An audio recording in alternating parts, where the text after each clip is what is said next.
was found dead on a quiet beach, with no ID, no wallet, and almost no clues. But months later, a single torn slip of paper changed everything. 2 words: Tamam Shud.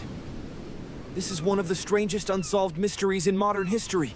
A case that turned into a puzzle of missing labels, a secret message, and a code nobody could crack. And even today, the biggest questions still don't have clean answers.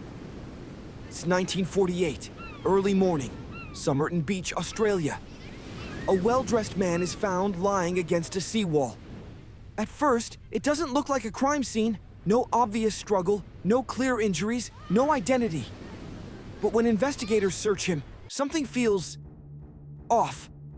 There's no wallet, no ID, and many labels on his clothing appear to be removed, like someone didn't want him traced. The more they look, the stranger it gets. Because this man looks prepared, but also completely anonymous. Then comes the detail that turns this into legend. Months later, investigators discover a tiny piece of paper that had been hidden in the man's clothing.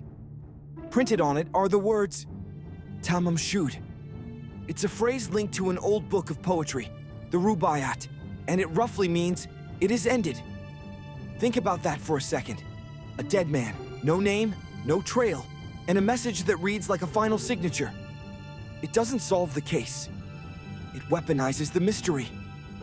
Now investigators have a phrase. But where did it come from?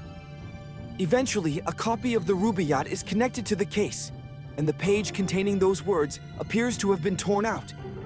But the real shock is what's found with the book. Strange markings. Letters arranged like a coded message, and numbers that look like phone details. It's like someone left a map, but in a language no one understands. Cryptographers, investigators, amateurs. People try for decades, and the code refuses to give up its meaning. And this is where it stops feeling like a normal case, and starts feeling like a script. Then there's the suitcase. A piece of luggage is linked to the mystery. Items inside suggest travel, planning, movement. But instead of giving clarity, it deepens the question. Who was this man? Where did he come from? And why does every trail feel intentionally cut? When you combine a hidden message, a book linked to a torn page, and an uncrackable code, it creates the perfect storm for theories. Over time, the story mutates.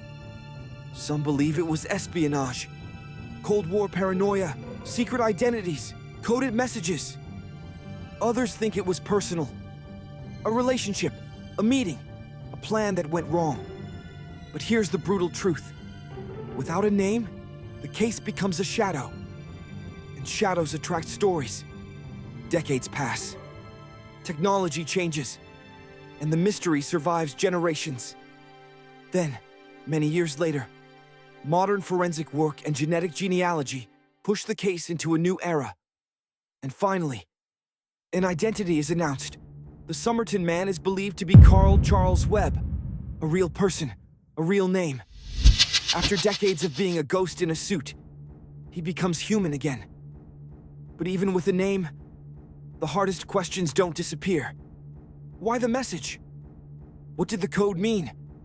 And what actually happened on that beach? Want part 2 where I break down the Tamam Shud clue, the code theories and the phone number lead? Comment. Part 2.